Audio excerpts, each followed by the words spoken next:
આકાશવાણી ભુજ સમાચાર આશુતોષ અંતાણી વાંચે છે. નમસ્કાર.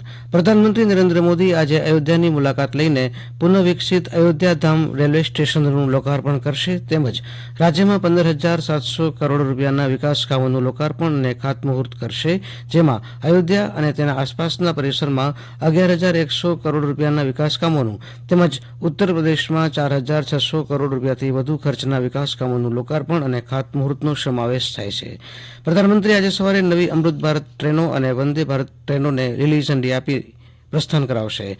શનિવારે બપોરે પ્રધાનમંત્રી નવા બંધાયેલા અયોધ્યા વિમાની મથકનું પણ ઉદઘાટન કરશે. કેન્દ્રીય ગૃહ અને સહકાર મંત્રી અમિત શાહ આજે ગુજરાતની મુલાકાતે આવશે. શ્રી શાહ સવારે અમદાવાદ સ્થિત સ્વામિનારાયણ ગુરુકુળ વિશ્વ વિદ્યા પ્રતિષ્ઠાનમ SGVP દ્વારા યોજાનારા પૂજ્ય પુરાણી સ્વામી સ્મૃતિ મહોત્સવમાં હાજરી આપશે. બપોરે તેઓ ગાંધીનગરના નેશનલ ફોરેન્સિક સાયન્સ યુનિવર્સિટી કેમ્પસમાં યોજાનારા national cooperative dairy federation of India limited NCDFIની નવી ઓફિસ બિલ્ડિંગનો વર્ચ્યુઅલ માધ્યમથી શિલાન્યાસ કરશે અને ઈ-માર્કેટ પુરસ્કાર પણ એનાયત કરશે. મુખ્યમંત્રી ભૂપેન્દ્ર પટેલ આજે સવારે અમદાવાદમાં સાબરમતી રિવરફ્રન્ટ ખાતે વાયબ્રન્ટ અમદાવાદ ફ્લાવર શો જાહેર જનતા માટે ખુલ્લો મૂકશે. અમદાવાદ મહાનગરપાલિકા દ્વારા આયોજિત આ ફ્લાવર શો આજથી તારીખ 15મી જાન્યુઆરી સુધી યોજાશે. તેમાં સવારે 9 થી રાત્રે 10 વાગ્યા સુધી પ્રવેશ અપાશે. આ વખતે સૌ પ્રથમવાર ફ્લાવર શોમાં 15 લાખથી વધુ ફૂલ છોડ જોવા મળશે. આ ઉપરાંત 7 લાખ છોડથી બનાવેલું 800 મીટર લાંબુ ફ્લાવર સ્ટ્રક્ચર, મોઢેરાનું સૂર્ય મંદિર, નવું સંસદ ભવન, ચંદ્રયાન જેવી થીમ ઉપર કરાયેલા ફૂલના શણગાર ફ્લાવર શોના મુખ્ય આકર્ષણો રહેશે.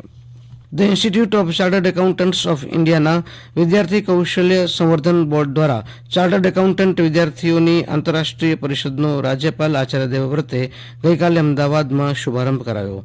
પશ્ચિમ ભારતીય CA સ્ટુડન્ટ્સ એસોસિએશનની અમદાવાદ શાખાના યજમાન પદે યોજાયેલી આ આંતરરાષ્ટ્રીય પરિષદમાં ભારત ઉપરાંત બાંગ્લાદેશ, નેપાળ અને શ્રીલંકાના વિદ્યાર્થીઓ સહિત 4,000 જેટલા ચાર્ટર્ડ એકાઉન્ટન્ટ વિદ્યાર્થીઓ જોડાયા.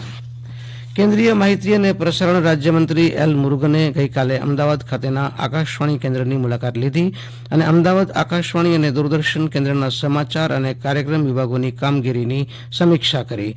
શ્રી મુરુગને વિવિધ સરકારી યોજનાઓનો લાભ તમામ લાભાર્થી સુધી પહોંચે તે સુનિશ્ચિત કરવા વિકસિત ભારત સંકલ્પ યાત્રાનો વ્યાપક પ્રચાર પ્રસાર કરવા બધા વિભાગોને સૂચના આપી.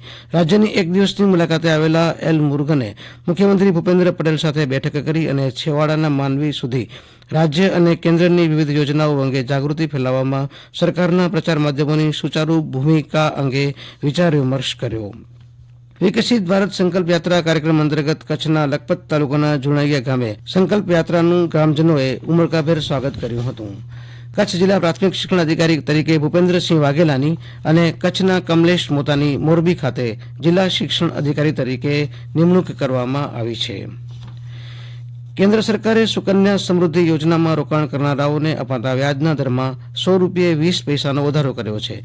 આગામી જાન્યુઆરીથી માર્ચ 2024ના ત્રિમાસિક ગાળામાં આવી થાપણો મૂકનારા વાર્ષિક 8%ના બદલે હવે 8.20% વ્યાજ અપાશે, જ્યારે 3 વર્ષની મુદત માટે થાપણ મૂકનારાને હવે 7%ને બદલે 7.10% વ્યાજ ચૂકવાશે. જોકે અન્ય બચત યોજનાઓ પરનો વ્યાજ દર યથાવત રખાયો છે.